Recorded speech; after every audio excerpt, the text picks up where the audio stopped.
Okay, we're back recording again from the break. So here's a bottom from the S&Ps, and this is from 1998. Now, this doesn't look like much of a down move, but this was actually 23% that occurred to the downside in like 2.5 months. It was pretty dramatic at the time. And you can see that at A, we begin the down move with large volume coming in. There's some weakness coming in right there as the market moves down. And certainly B shows supply as well. At C, we get the largest volume on the chart. And by this point, you would have to be thinking to yourself, I'm seeing swelling of volume coming in here. And clearly over the entire down move to E, you've clearly got that swelling of volume. And if you do the little trick of just eyeballing the average, it's usually about twice the average volume. And that is just an easy way to understand that this is a lot of activity coming into the market, and potentially the spot where a bottom may come in. Okay. So on C, we have a big widespread down bar, but the market closes off the lows, and we've got very high volume. So we know that there was some buying coming in. D, it looks like it's less volume, but it really isn't. That's quite a bit of volume to the upside. We don't come down at all. We basically open the next week and go up from there on strong volume. So that indicates, that in itself is a little bit of a change of behavior, but it indicates that there is buying coming into the market. Market rallies up and then comes back down to E, and we see volume is less than C, certainly. So selling is dried up quite a bit. And if we were watching this real time, when we were underneath C, I would almost guarantee that the volume would have been fairly low, and all that volume came in on the buy side as the market moved up. And this is a weekly spring here, another spring. Okay, so let's drill into this a little bit on the daily. It's the same period here, A and C. I didn't do that very well, did I? Sorry about that. This C and E is actually A and C here. This would be C and E. I'm a little bit better than that on following charts. But okay, so for now we come down. We see some acceleration. We certainly see that we're oversold on the daily, and we also see that swelling of volume coming in here. Notice that A is this volume here, and the very next volume, that very next bar is strong and goes up, and that is this volume. And I highlight that as B here, okay? And that's buying coming in. That's strong buying coming into the market. So for the first time in this down wave, we see some strength coming in. We rally up a little bit, break the downtrend channel. If we extended it, this downtrend channel is broken. That's a sign of strength. We come back down into here, and then we come back down to this same level and spring. So here's a great spot to buy. Notice too, I've highlighted these little dips down as AC. Okay, we dip down, volume picks up a little bit. It pushes the market up. We come back down. Volume picks up, pushes the market up. We come back down. Volume picks up a little bit, not as much as before. We don't really push up. Instead, we're coming down. So, but this whole area in here is accumulation. This is classic accumulation where we keep dipping down into the initial buy spot. Here and here and here and here, and then flush it out the bottom for any premature longs. Get rid of them before the market starts to drive up. But this is classic accumulation in here. Keep dipping into the initial buy spot. We see good volume coming off the bottom, and we see very good volume coming in here at D. Okay, and so that gives us the sense that this is about to push on up and go higher. So that was the 1998 bottom. Again, mature trend, oversold, a little bit of acceleration, swelling of the volume, buying strength in price bars come in. In this case, we see some accumulation that's pretty obvious here. It's not always obvious. A lot of times it's not obvious at all. And then we get a spring, which is a sign of strength in its own right, but we want to see that sign of strength continue almost immediately, and that's exactly what we get here on D. Okay.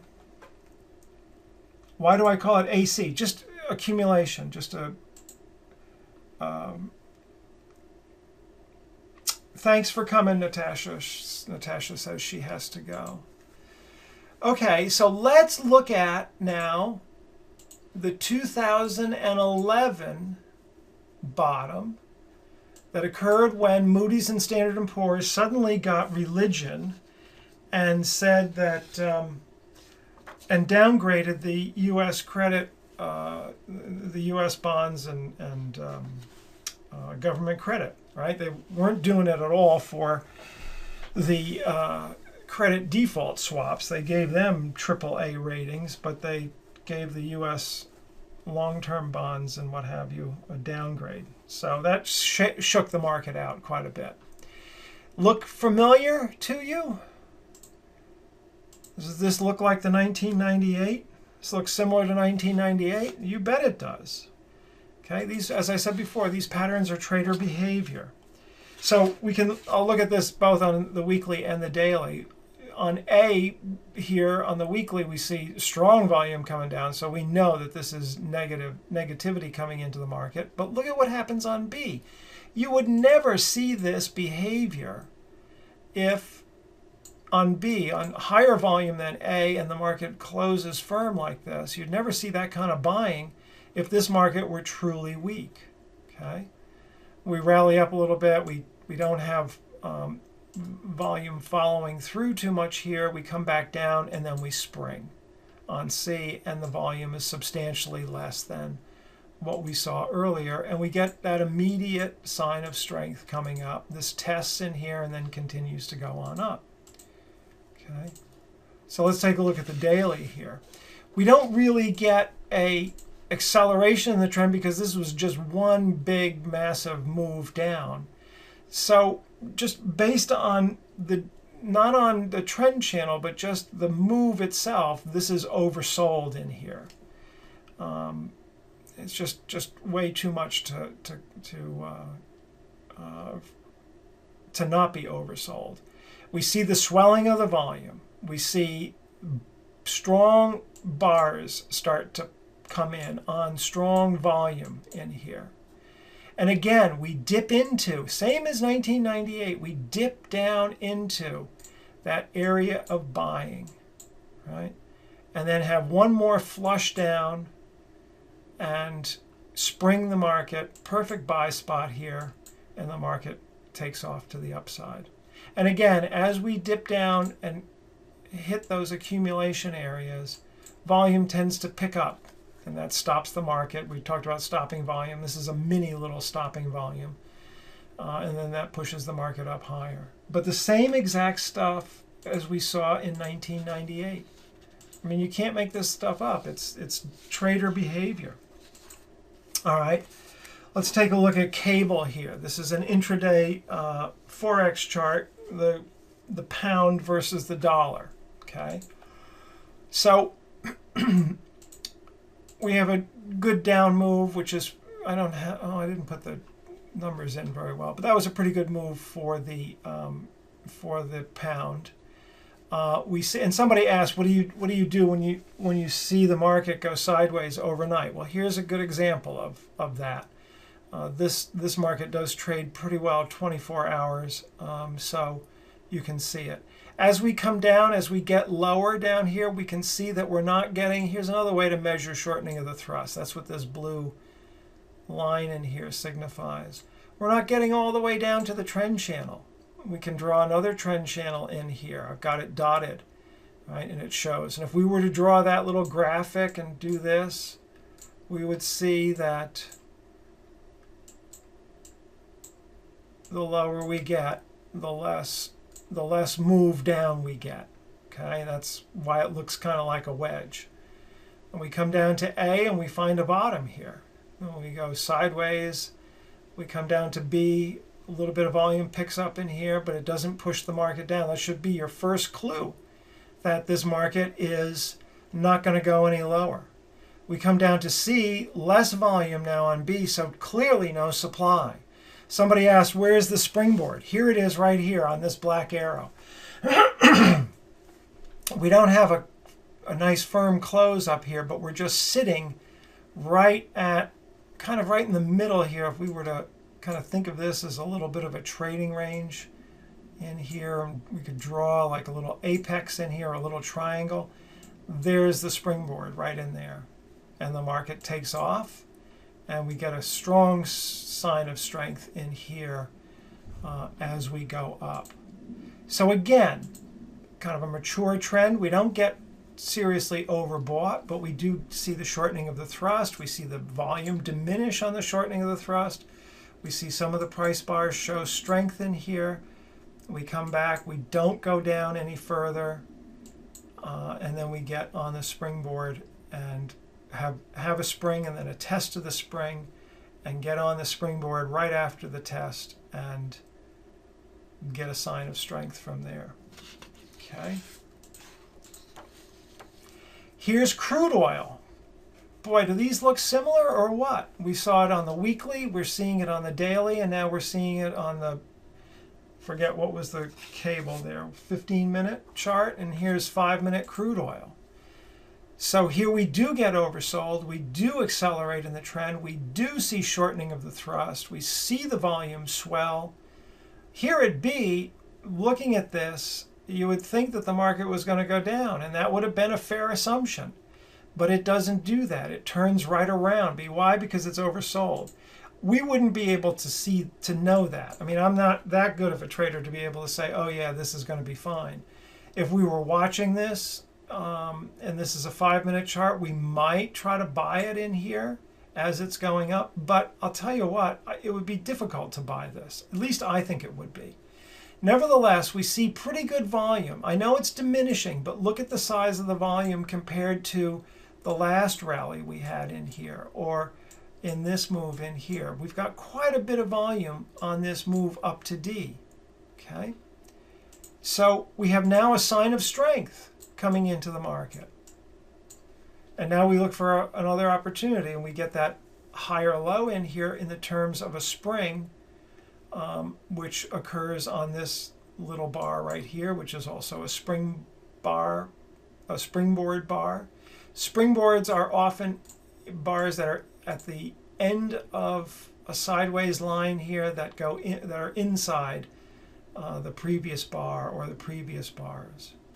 And then we get that nice confirmation that the spring is good. We get another spring over here, but it's getting late in the day. But it continues on. Okay. So we can see this stuff on all different time frames, but it's the mechanics of it and how the structure and the behavioral characteristics work.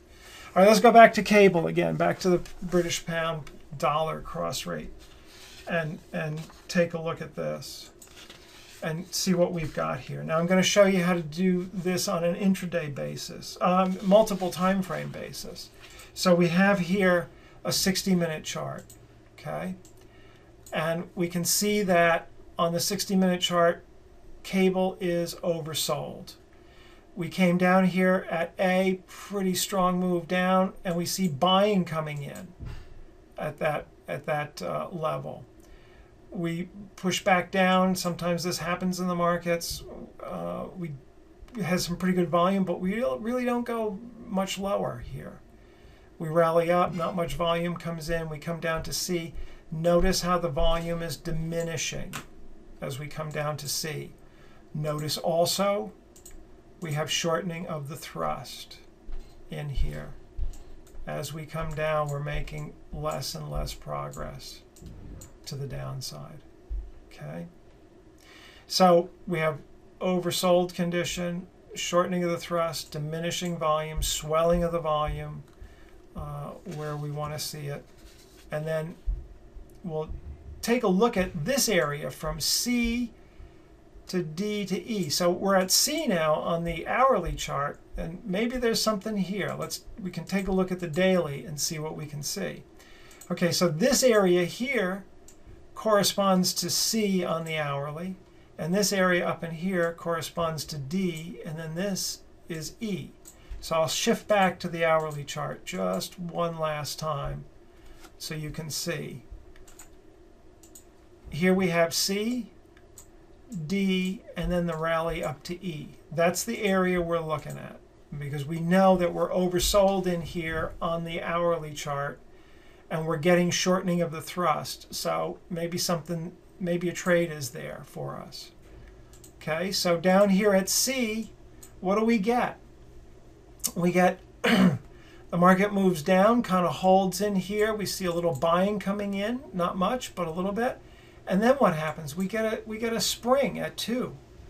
Volume is less, which is always a good sign on a spring. Not necessary, but always a good sign. We get what happens next, a sign of strength. There's our sign of strength. Good volume comes in on good price action. And then we come back down sideways here. Volume doesn't really do much. We have a little bit of weakness in here, but the market doesn't seem to respond to it. We rally up a little bit, we come back down, and we get another nice spring in here. And again, not much volume to the downside. And so we want to see more sign of strength come in on that spring, and bang, there it is. So there we are on the Forex markets, showing how this all works. So we've looked at Forex on a 5-minute basis all the way up to a weekly chart, and we see the same kinds of patterns here that we on all of the. It doesn't really matter what market or what chart we're looking at or what time frame we're looking at. We're measuring human behavior is really what we're measuring through the pictogram, if you will, of the charts. And this is what we see over and over and over again.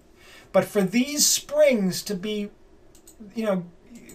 understand this well, for these springs to be valid trades in here and in here, we have to have something going on the higher time frame. And we do. We're oversold. We have diminishing volume. We have shortening of the thrust. So on the higher time frame. So now we can go to the lower time frame and make something out of it.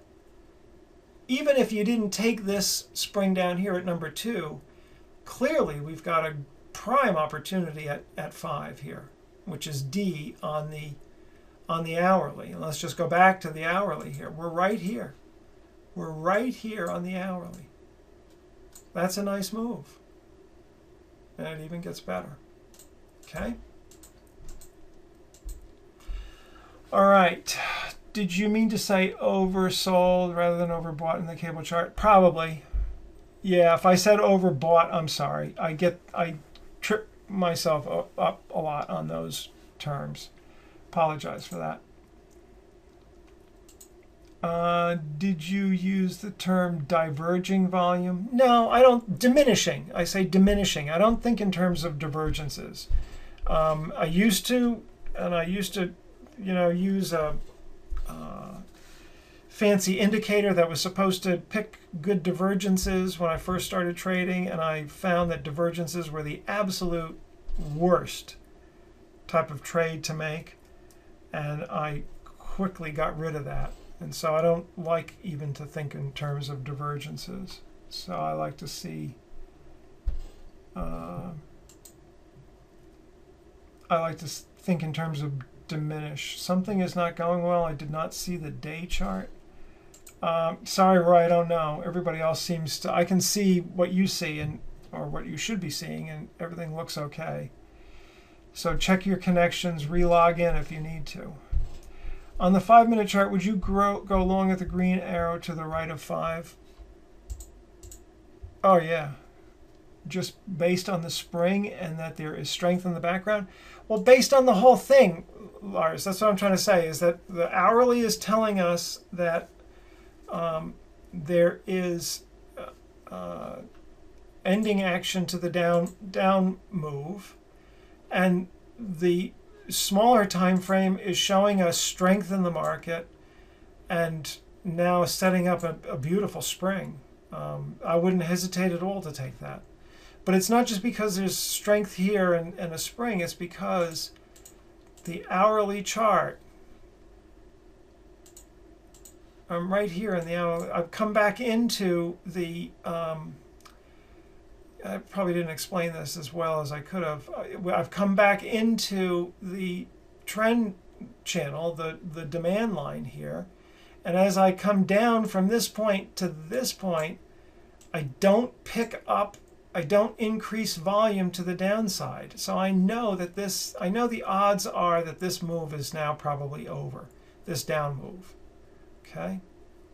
And I go to the smaller time frame chart and I find a choice opportunity, and that's what I trade. That's how you use multiple time frames. Okay. I asked because I would be scared of the ease of movement downwards on the 5-minute. Well, here you mean? But it stops. It stops. And yeah, there's ease of movement down, meaning that the spread increases and the price bar closes on its low. But I don't see volume pick up, and suddenly it just dries up in the next 15 minutes. Why did that happen? Why is it holding? This is a support level. This move up here is much stronger than this move down here. And I'm at support. We're back in here testing this. That's what they're doing. And you can even get more fancy than that. You can say, all right, I've got this support line right here. This was resistance and now it's support. And so the market should hold. I'd take that trade any day of the week. I love this look, this setup right here, because of the behavioral implications. Would I buy at the close of bar 5? Yeah, you buy on the close. I always buy pretty much on the close. I am trying multiple time frame when trading intraday. Which combination would you say is the best? 1 hour 5-minute or 30-minute 5-minute? I like the hourly and the 15-minute and the 3,000 tick. That's what I watch on the S&Ps.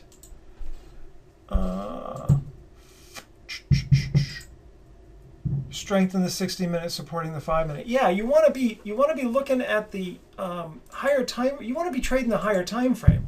You don't want to be trading the 5-minute chart. You want to be trading the hourly chart, but the hourly is not the chart to be taking because you have larger stops, and the hour the bar takes an hour to complete. So you want to initiate trades off of the 5-minute. You want to coordinate all of that. One of these days I'll do a full-fledged webinar on multiple time frames, but that's a really key thing to do. You really want to start doing that. You don't want to be looking at the 5-minute to figure out where your trades are. You want to be looking at the hourly to figure out your trades. When trading the right edge of the chart, if you have what you suspect looks like a good spring formation, what do you look for next to give confirmation for entry? Well, I take the entry, and then I look for this kind of move up. That's what I want. I take the entry, and it doesn't really matter where you take the entry, anywhere in here, and I'm looking for this. That's my confirmation. Okay? That's my confirmation. And this is good confirmation too. We're moving away from, I go all the way up to this resistance in here, right? This little pocket of resistance, or this little level of resistance. I go from the spring all the way up there. That's pretty cool. Same thing here. Here's some resistance, right? I go from the spring all the way up here and you know, pretty easy shot up. I know that's strength. I expect this resistance to break. It holds here, but I expect it to break later on. And I get a picture perfect opportunity right here. I can't tell you how good that is. I should be trading the Forex markets. Okay, let's move on. Let's take a look at the S&P intraday tops now. We've taken a look at a couple of bottoms. Let's take a look at a couple of tops. Okay, so here we don't get that acceleration of the top up here, right, in this time frame. What we do get, though, is the shortening of the thrust. That's what this indicates. Right? We're moving from here to here, here, here, and then suddenly it shortens up. Okay. I'm also seeing, here's where the Weiss wave just is superlative. I can see the wave down is bigger than any, I put these as little a's in here, right? These down waves. It's bigger than any of these. You can see that. But look at the volume. Now, I know it's not huge because you're being dwarfed by these guys over here, right? But compare this volume with all the other pullbacks since this uptrend began. And this is head and shoulders bigger than any of these other pullbacks. I selected this chart specifically for this because it's not, if you look at it first blush, you don't get it, okay? So we have a mature trend. We've gone from about 61 here to 76. That's 15 points. That's pretty good. That's pretty darn good in the S&Ps, especially for this time frame. And we get a sign of weakness. This is a sign of weakness right here, followed by an upthrust. And I'd actually take this first. I don't know why I put the arrow there. I wasn't thinking. I'd actually take the first bar that closes underneath here, and then it comes up and makes you a little uncomfortable, but the market falls down. You could also sell short this bar here too. Let me make sure you see that clearly. This one right here. Why? Because it comes up, tests the level of the upthrust and fails and goes down. That's just showing very weak, a lot of weakness. But you can see the weakness in the price bars here. It can't close above the high over here. We'll call it X. It can't close above X. But the key thing to notice is the wave volume is strong to the downside. We saw that in the other tops on the higher time frames, and here it is in the smaller time frame. And I love the Weiss wave on an intraday chart. Okay. Surely the Weiss wave is bigger because the pullback is longer. Yes, that's right. What causes the pullback to be longer? Selling. The pullbacks were short because the buyers were too eager to get in here, and they were pushing the market up, and there was no selling. Here, the buyers are spent, and the sellers are coming in. Okay. We also have, we talked about this before, some effort to go up, effort versus result. Okay, we have the biggest up wave here, wave volume, but we don't get above the last swing high. So for all that volume, there was selling in that volume. There was a lot of buying, but there was more selling, is the way to understand that. Okay, let's take another look at this. What sticks out at you here? What sticks out at you? What sticks out here on this chart? The first big down wave. Yeah, Edmund, how are you? Good to see you, man. Yep, this should stick out like a sore thumb, showing you the supply coming into the market. So we can look at this. We don't have overbought accelerating trend. What we do have is shortening of the thrust. This is another way to see it. We would expect the market to come up to the top of the trend channel, right? but it doesn't do that. So therefore, the thrust up is shortening. It has to. It has to, okay? Then we get this big down wave, bigger than any of the other waves in here. Okay, you measure it like this. Bigger than any of the other waves, and on substantially large volume. It's the end of the day, which accelerates the volume, but everybody's getting out of this market. If this was bullish, we wouldn't see that. And then we have a weak rally up in the overnight market. Look at this. This is probably around 7:30 in the morning.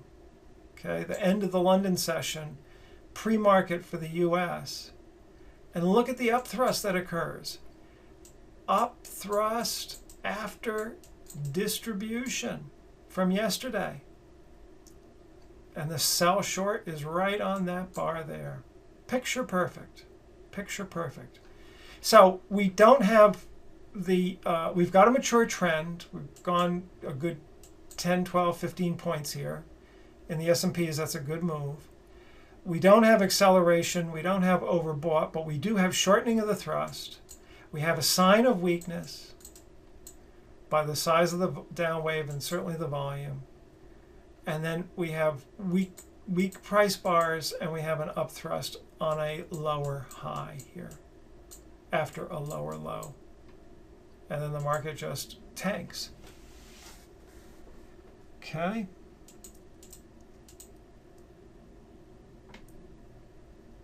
What would I say about the little down volume after the big down volume? Just that it's not ready to go down at this point. So the selling had dried up in here. That's all. But it's, you know, this stuff doesn't go away. This kind of thing doesn't go away. And certainly this doesn't take it out. Okay.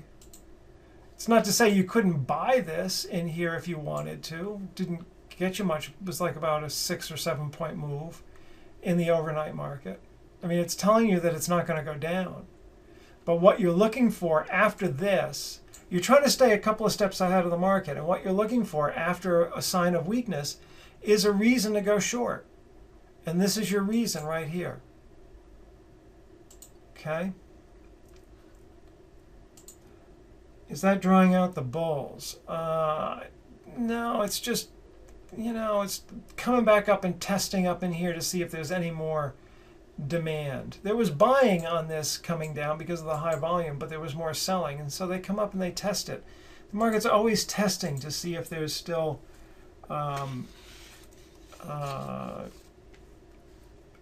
demand left at previous levels. Okay, take another look at a bottom here in the S&Ps. Kind of not a strong market down in terms of a accelerating market to the downside, but we do get oversold here. And very similar to what we saw on the cable chart, we have no real sign of strength. This is sort of an unusual one. We're not in a big downtrend move here. We've got some volume coming in here at B. It's hard to tell whether this is buying going on or if there's still selling coming into the market. Probably some buying because of the size of the volume. But it's truthfully, it's unclear here. But we do come underneath, and one of two things is going to start to happen. Either we're going to see the trend start to accelerate to the downside, or we're going to say that we're oversold and the market's going to come back up. Okay? If it's going to accelerate to the downside, it would show me volume coming into the market, but it doesn't do that. We have fairly light volume as we come underneath. So that's one clue that the market is not producing anything down. And then the other clue is that we come up back up above the downtrend channel, and we spring.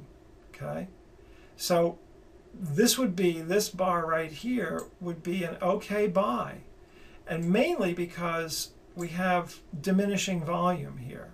We don't have much else going on, but we do have diminishing volume. If that's not if that's too aggressive for many people, and it might actually be too aggressive for me, maybe not, but I can understand where people would feel that way. What happens next? Well, what are we looking for? We're looking for a sign of strength, right? And don't we get that? We come all the way back up to the top and we see good volume coming in, better than the downside volume that we've seen. Then the market comes back. We come back underneath this little shelf here and spring on good, solid price action and very low volume. And so there's a good spot to take a trade. This is the best spot on this chart to take the trade. This is aggressive but doable because of the light volume, okay, and the fairly weak trend coming down, the weak downtrend. So you've got to piece some of that stuff together, and some of that comes with experience. You know, you may not see that right away, but I'm trying to give you little clues and hints in here to understand it. How do I draw your channel lines? Do you connect the higher lows and then draw a parallel line? Yes, I use parallels. So when we're drawing a downtrend channel, I draw from the supply line first. So I draw this line first and then connect the intervening low with a parallel line. And that's how you do it. Not much. Not rocket science. The shorts are drying up and then price shows the story because the price structure is more important than volume, right? Yes, that's true. That's very true. Very true. Okay, let's take a look at a crude oil bottom. I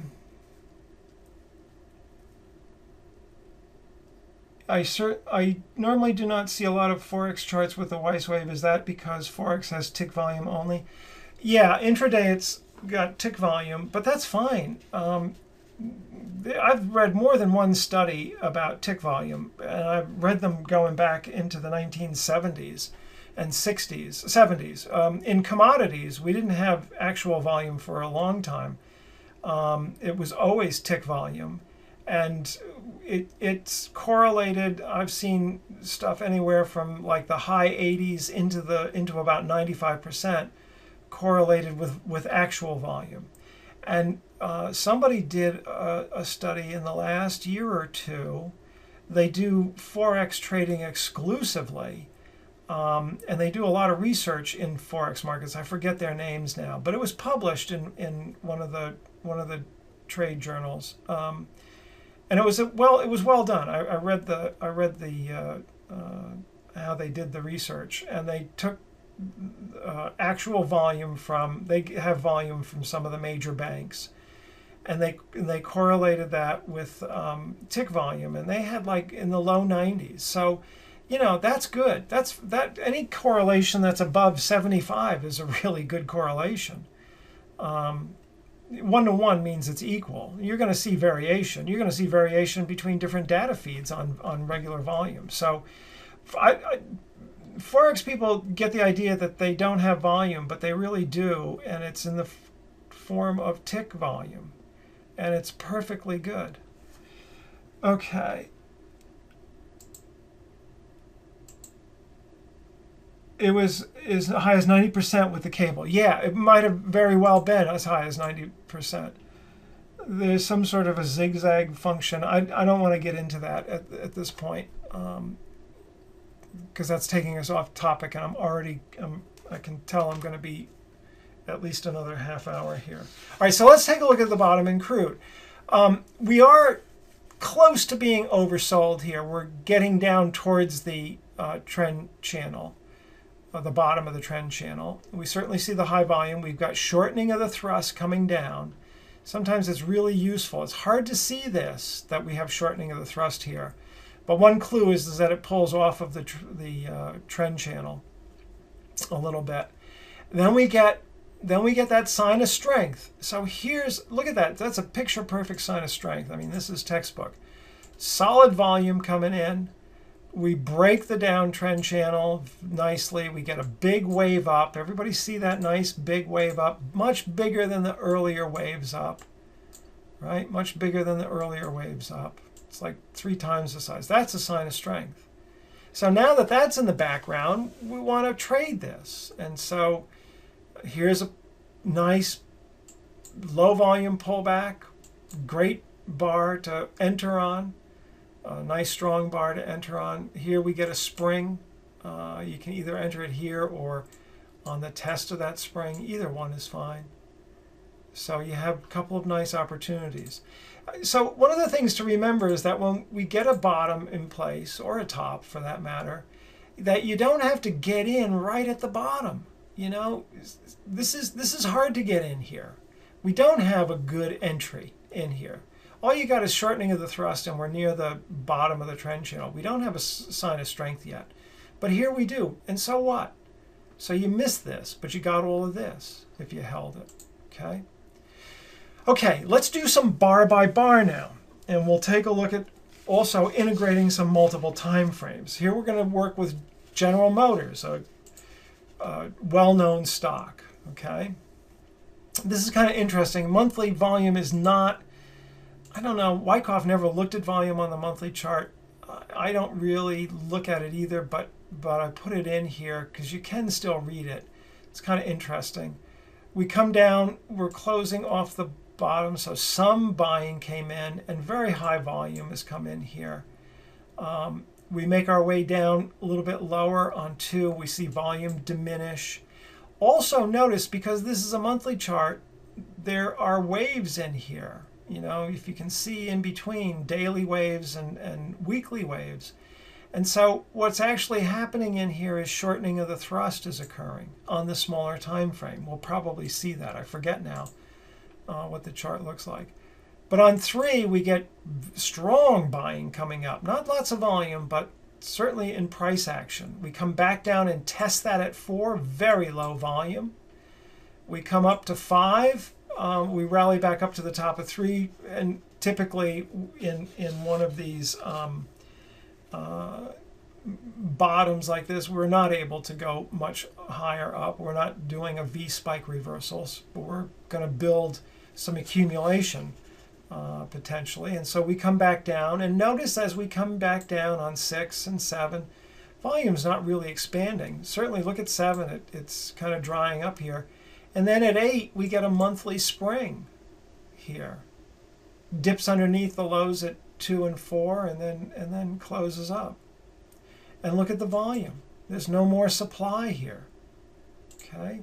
So this is a monthly chart, a monthly bottom. That could be significant.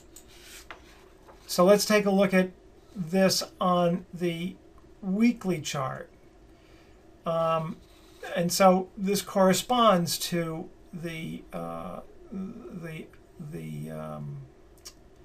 did I do this ABC instead of 1, 2, 3? I'm sorry about that. I didn't do the numbers, but this would correspond to the monthly chart. But again, you can see as we come down to this level, buying comes in on the weekly, right? We see that nice volume coming in.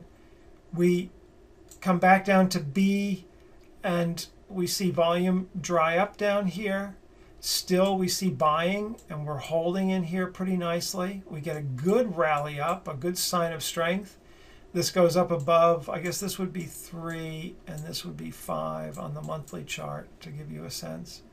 We come up, there was still a lot of buying, but it didn't continue, and we start coming down here. We have some weakness in this bar, and we get some volume coming in. But as we come down, 2 things to note. It's choppy. You know, compare it to this down move here. Here we're moving with ease of movement. Price bars are widespread, wide ranges in here. Here they're kind of overlapping. A lot of, you know, we go down, we go up, we go down, we go up, we go down, right? And there's not a lot of movement down. There's what we would say no ease of movement to the downside. We also notice that volume is diminishing.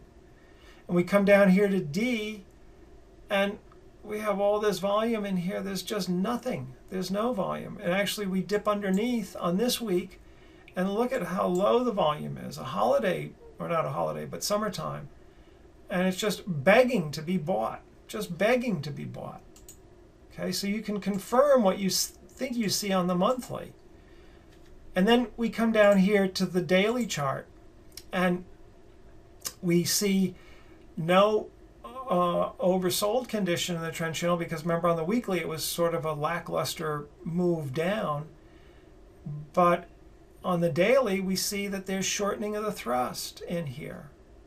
And this blue line is the monthly support line.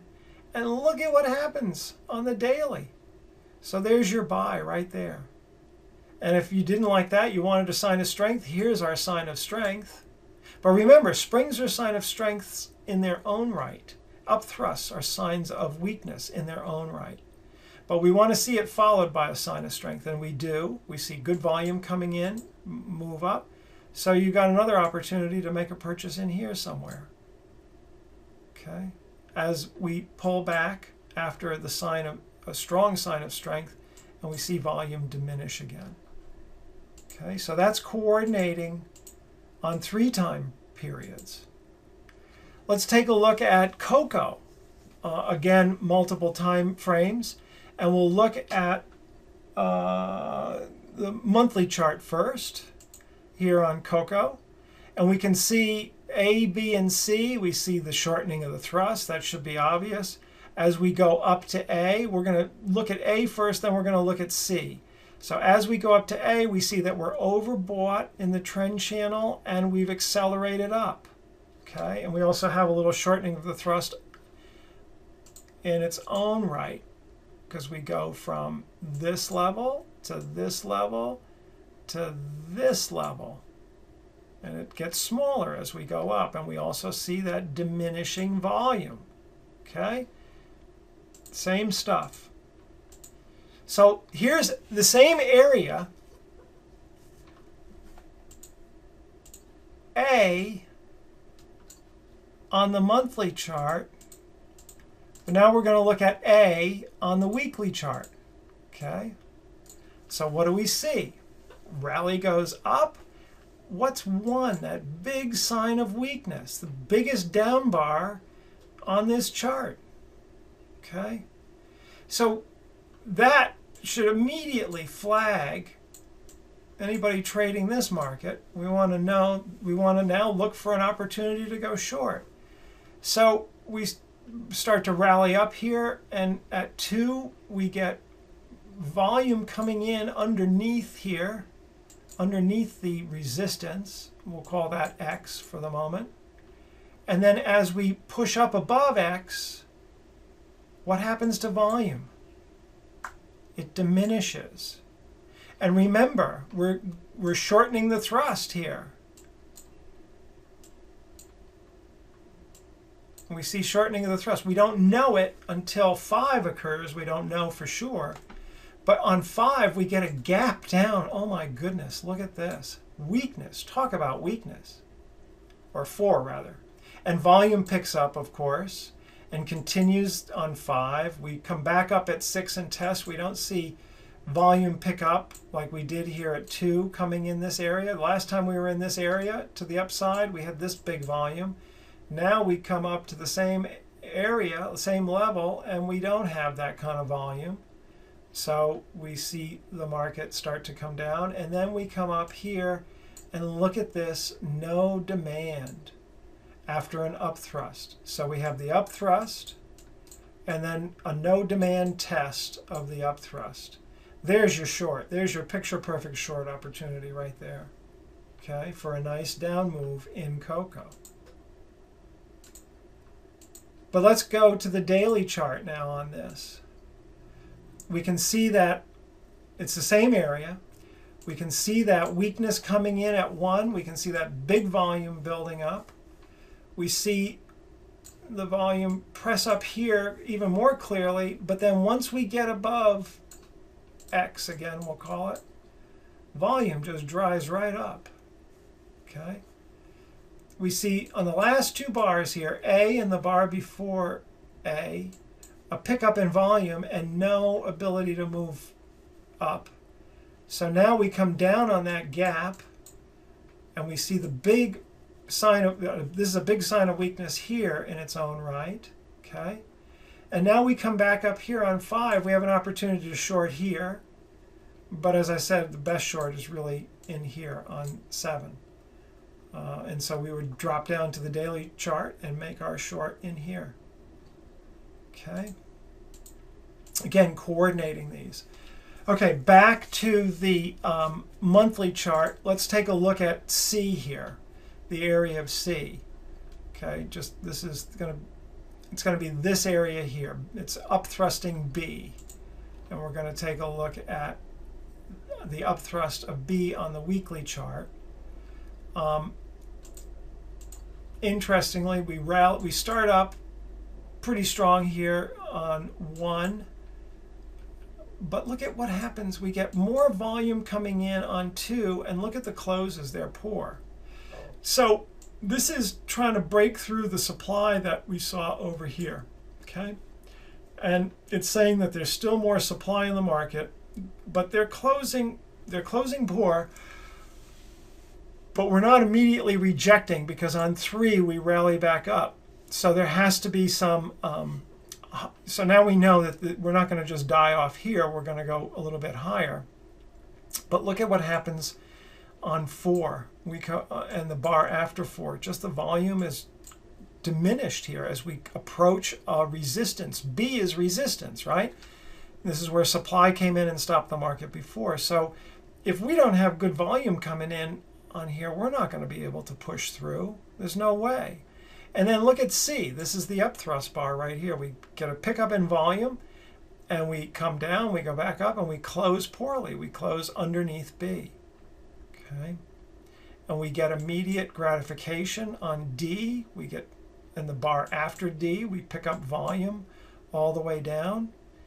And then we get a couple of no demand tests up in here, but particularly at G, you have a very nice opportunity to enter on the weekly chart, okay, if you were trading off of the weekly in this market. Let's drop down to the daily chart to see what's happening here. Even more clarity comes into play. We get a good rally up to 1. That looks fine. An okay pullback here. We actually get a spring at 2. That looks good. Okay, that looks good too. And now as we move up to 3, we see volume is not keeping up with the prior rally. We were expanding volume here, and now we're losing volume here. And we get that really wide spread bar in here that we saw on the weekly. There's supply coming in. And then we try to push up here at A, but it's very weak, and we see weak price bars. And look at that beautiful entry right there where the arrow is. And then we start coming down. And there are other opportunities at some of those other points too for going short. So you can see that the we have a lot of different tools that we can use. We've got the Weiss wave, we've got tick charts, we've got individual price bars, we've got multiple time frames, all of which are valid, all of which are very useful. And what we want to always do is keep those principles in the backs of our minds. And what we first started with, the first 2 slides of this presentation, as I said, were the key ideas here of the mature trend, the becoming overbought or oversold, the shortening of the thrust, the diminishing of the volume as the thrust shortens, the weakness in the price bars, the sign of weakness, and then some kind of ending action in terms of spring up thrust or lower high or lower low, and the swelling of the volume coming in at that point. Okay? In summary, could you list the most important signs of strength, weakness that you always look for at bottoms and tops? Yeah, the most important thing is going to be a sign of strength or a sign of weakness. And we see that in terms of wave action, where the opposite wave gets larger and the opposite to the trend, and we see the volume come in on that. Or a spring after we see overbought or oversold. I mean, those are the two. Or upthrust when it's overbought. So, but it's not that, it's not that we can weight these or rate them and say, well, overbought gets a 10 and weakness in the price bars gets a 3. It's not like that at all. You want to piece together a few things. You don't want to just see one thing. So in other words, if you see shortening of the thrust and we're down pretty close to the bottom of the trend channel, and then we see some positive price action and then a spring, that's a good story, so to speak. You want to try to make a story of the principles of of the Wyckoff principles on what's happening in the market at the moment. All right, I want to go through just a couple of the last 3 intermediate bottoms in the S&Ps, because we've had such a strong uptrend. And this is as of, I don't know, it must be today, I think. This is a weekly chart of the S&Ps, a continuation chart. We're just going to look at these last 3 pullbacks in the S&Ps. And it's very similar to what we've been talking about. So here's pullback number 1. This occurred in July, about a year ago, I guess. Okay, we've been on quite a long run here. So we come down in this market, and notice at 1 and 2, we see good price bar action. There's buying coming in here. This is the daily now. We're going to do, looking at multiple time frames. We come down on 3, and it looks like we're going to go down further. You'd have to think that with all that volume, no question about it. But at 4, we see large volume, and we don't go anywhere. We close the same as the day before.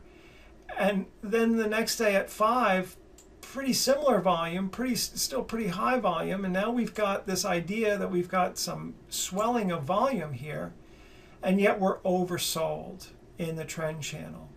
Okay? And then suddenly we spring here at 6. If you're an aggressive player, you can buy that spring. Because we've got enough of the background. We've got oversold conditions, we've got swelling of volume, we've got positive price action, and we have a spring, which is a sign of weakness, a sign of strength in itself. But if you're not comfortable buying that, we come back over here to 8 and look at the low volume. That nice test a few days later of the spring comes back down roughly to the same level. And remember, we said there was buying here and buying here. And look at the buying that's going on here. All those closes are in the same spot just about. That's our buy zone in here. And we come down, we have this low volume test. And there's a great opportunity to go long. And we get a strong sign of strength after that. Okay? So people get excited about some of these pullbacks in the S&Ps, and that's one of the reasons why I wanted to do this last little part. These are not big bottoms, but they may be more in terms of the kinds of things that you all are seeing all the time, rather than maybe these monthly charts and stuff. I don't really know, but I thought I would do a little bit of work on this before we left this seminar. And so here's B. This happened right around the 1st of the year, February or so. And look at what happens. We get oversold in the trend channel. We get the volume picking up in here, right? On bar 4 and the bar before 4, we can't make any further progress down. Then we spring this level from back here, from back in December on 1 and 2, where there was strong buying coming in. So why wouldn't we expect that buying to come back in and occur here too as well? And we get an immediate response off of that spring. It's just picture perfect. Just picture perfect. Okay. And let's take a look now at C here, the last pullback that we had of any note here. And again, on the weekly anyway, and again, it's the same story. We get a down move here. We see the volume pick up. Not much progress after getting oversold here, or close to oversold in the trend channel. And then we spring that level at 1. And that's a great trade right there, to spring that. Because we didn't even go down and spend much time down there. And we rally up, we break the downtrend channel here, the little one. And then 6 and 7, I just highlighted these because it's showing that there is some supply here. Somebody was asking about what about absorption? Well, there was some supply in here. We can see that at 2 and at 3. There was strong move down here, strong volume down. There was some kind of news or something, I guess, in here. And so there's still, that doesn't go away, as I say before. So also there was an upthrust here, that the red line here for that we'll call that X here. That resistance line was an upthrust.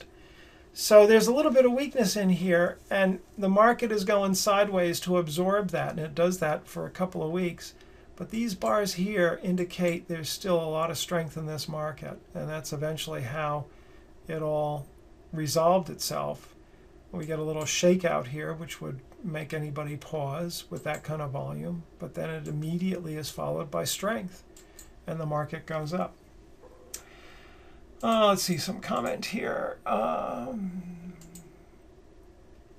2 key words to remember from today's class: structure and behavior. Yep, absolutely, Rama, absolutely. Okay, so here's the current market. Here's the S&Ps. I use SPY for that, for the S&Ps, and here's the 2007 top. Put that in, and the 09 bottom.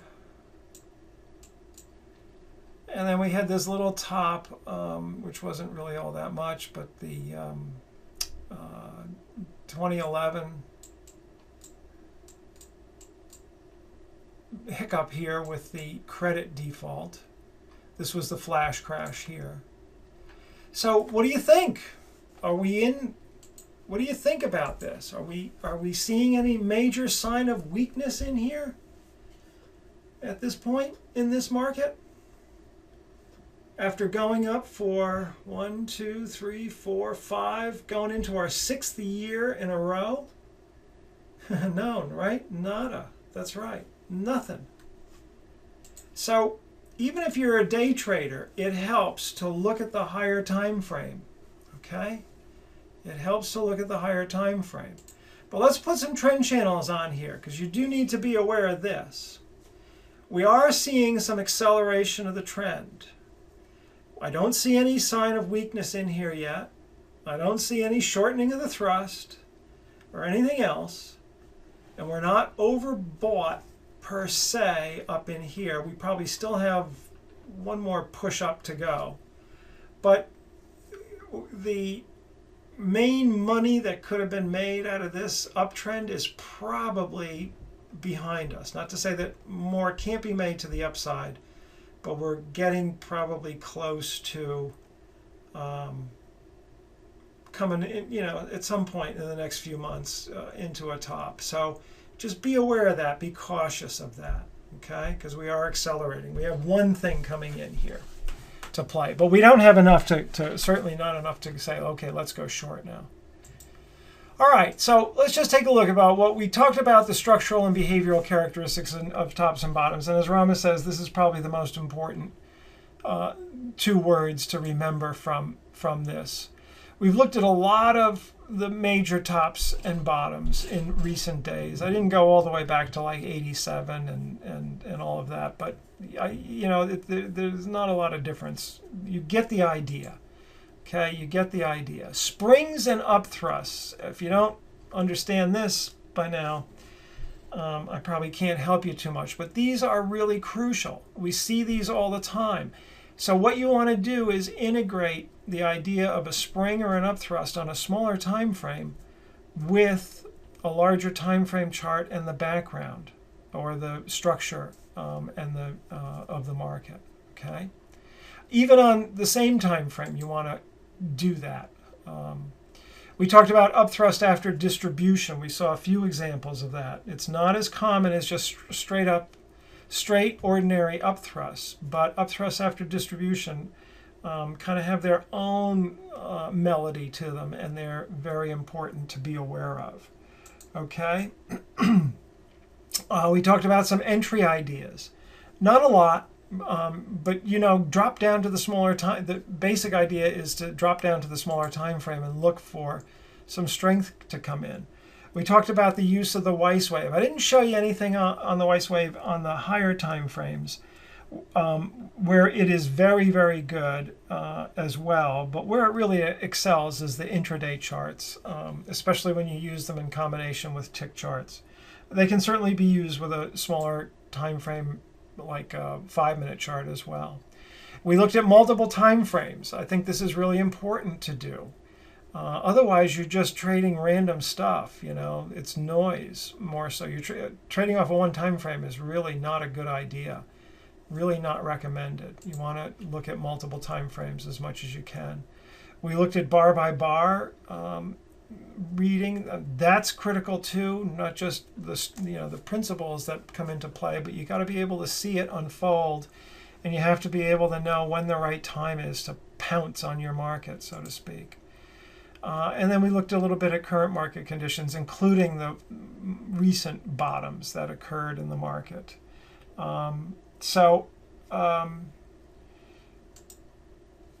That's the end of this. I just want to say two things to you on this webinar, and that is that my book on trading psychology will be out.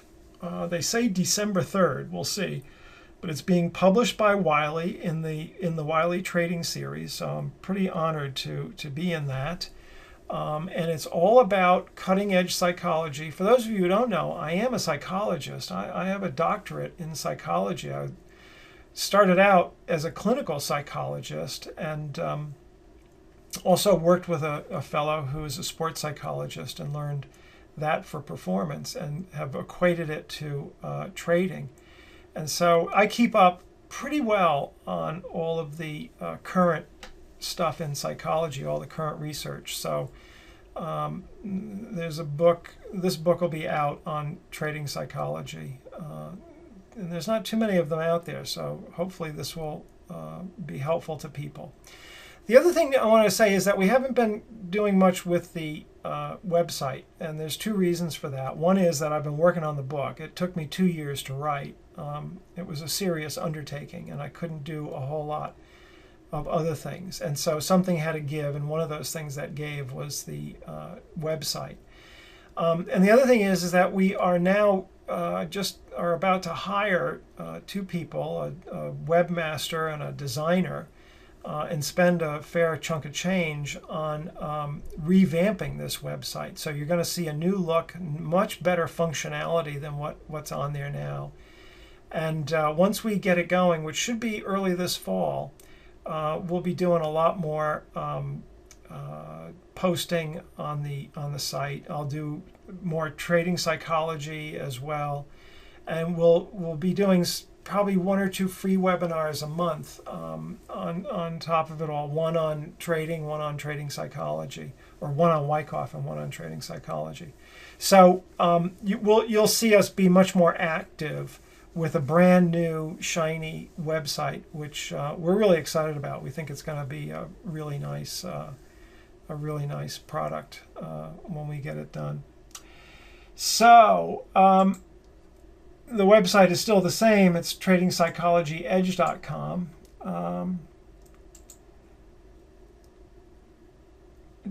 I'd like to be able to Roy says I'd like to be able to join Deep Practice. Yeah, we do this stuff in Deep Practice every week. And so that's a good thing, but it's late for him. So we record everything, and you have the last 4 sessions always available to you. So you can watch it. They run an hour and a half each week on Thursday night. So do I use sports psychology as a perspective a lot? Yes, I do, in the book. If I buy the book, will I sign it? Yes, we will. We're going to set up something for that. On the last chart of the S&Ps with 2 red channels, it looks like the price is not reaching upper trend line of more recent channel. Suggestion of incipient weakness. Let's go back to that. You must mean the blue line here. It's not reaching. Yeah, it would indicate it's not making it all the way up to this trend channel.